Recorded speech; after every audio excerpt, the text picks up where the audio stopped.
नमस्कार, मैं हूँ शिवानी पांडे और आप देख रहे हैं 4 PM।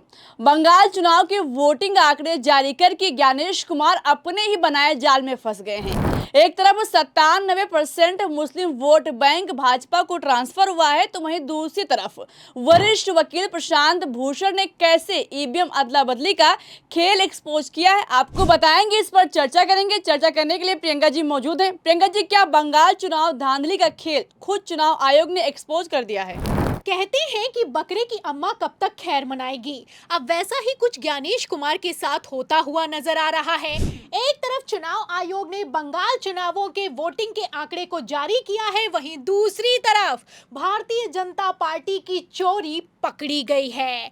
तो कैसे गृह मंत्री अमित शाह की चुनाव आयोग के आंकड़े जारी होते ही हालत खराब हो गई है, आपको बताएंगे। लेकिन खबर में सबसे पहले शुरुआत ज्ञानेश कुमार के ब्लंडर से करते हैं। आपको बता दें शिवानी, आंकड़े निकलकर सामने आए हैं और इन आंकड़ों के सामने आने के बाद से भारतीय जनता पार्टी अपने ही बनाए जाल में बुरी तरीके से फंसी हुई नजर आ रही है। खबर आप देख सकती हैं, खबर में साफ लिखा हुआ है कि चुनाव आयोग के आंकड़ों के मुताबिक राजरहाट के मुस्लिम बहुल बूथ पर भारतीय जनता पार्टी को मुसलमानों का 97% वोट मिला है। मतलब 97% वोट भारतीय जनता पार्टी को मुसलमानों ने कर दिया है, वो भी बंगाल में। आपको बता दें कि राजरहाट सीट ये वही सीट है जहां पर भारतीय जनता पार्टी टीएमसी के उम्मीदवार से महज 316 वोटों के अंतर से चुनाव जीत गई। अब यहीं पर जो आंकड़े निकलकर सामने आए हैं, ये अपने आप में बेहद चौंकाने वाले हैं। आपको बता दें, अगर राजरहाट सीट की बात की जाए तो ये वो सीट है जो कि चुनावों के दौरान लगातार सोशल मीडिया पर ट्रेंड करती रही। लगातार चुनाव आयोग से सवाल किया गया, लेकिन चुनाव आयोग ने किसी तरह का कोई जवाब देना जरूरी नहीं समझा। लेकिन फिलहाल अब पूरा खेल उल्टा पड़ता हुआ नजर आ रहा है। राजरहाट सीट की अगर बात की जाए तो यहाँ पर जितने भी राउंड की काउंटिंग हुई, हर एक राउंड में टीएमसी का उम्मीदवार भारतीय जनता पार्टी से आगे रहा।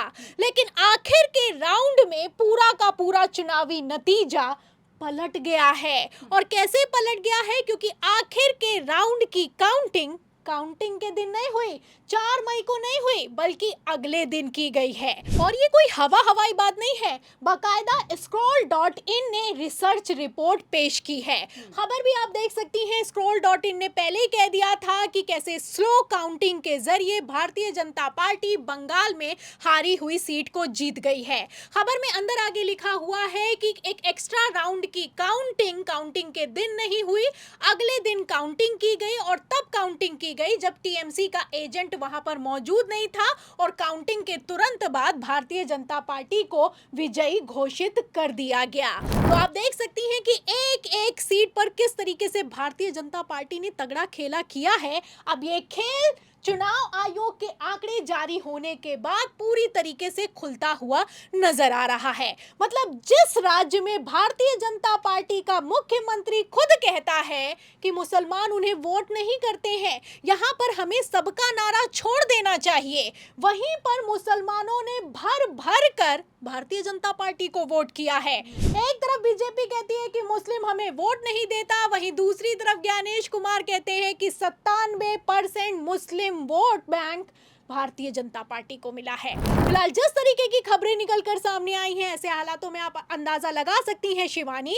कि बंगाल चुनावों की दाल में कुछ काला नहीं, बल्कि यहाँ पर पूरी की पूरी दाल ही काली है। और वो कैसे? खबर देखिए। खबर आप देख सकती हैं, हिंदुस्तान की खबर में साफ लिखा हुआ है कि अपने ही बूथ पर हार गई ममता बनर्जी, सिर्फ 51 वोट मिले।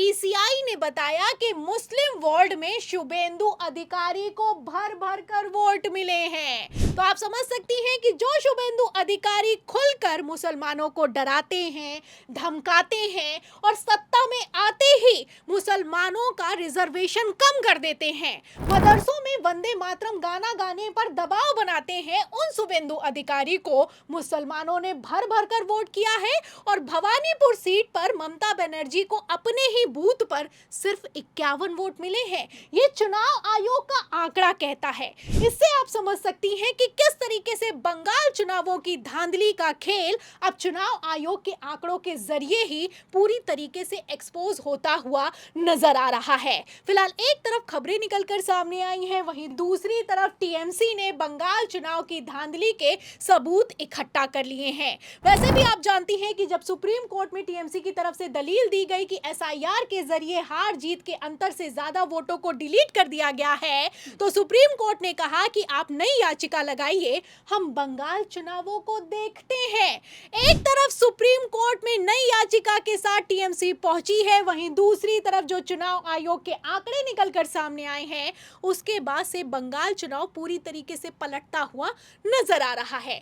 आपको बता दें शिवानी, जैसे सबूत निकलकर सामने आए हैं उसके बाद तो सुप्रीम कोर्ट के वरिष्ठ वकील भी हैरान रह गए हैं। वरिष्ठ वकील हैं प्रशांत भूषण, उन्होंने तो बाकायदा खबर को शेयर करते हुए लिखा है कि जिस तरीके से भारतीय जनता पार्टी को 97% मुस्लिम वोट बैंक मिल गया है, ऐसे में इतना तो साफ हो चुका है कि जिस ईवीएम पर वोटिंग हुई है उस ईवीएम की काउंटिंग नहीं की गई है, ईवीएम की अदला बदली हुई है। एक तरफ सबूत निकलकर सामने आए हैं, वहीं दूसरी तरफ जो टीएमसी के सांसद अभिषेक बनर्जी ने कहा था वही सच साबित होता हुआ नजर आ रहा है। काउंटिंग सेंटर का पूरा दिन का सीसीटीवी फुटेज खास करके 12 बजे के बाद से 6 बजे तक का 6 घंटा का रिलीज कर दे।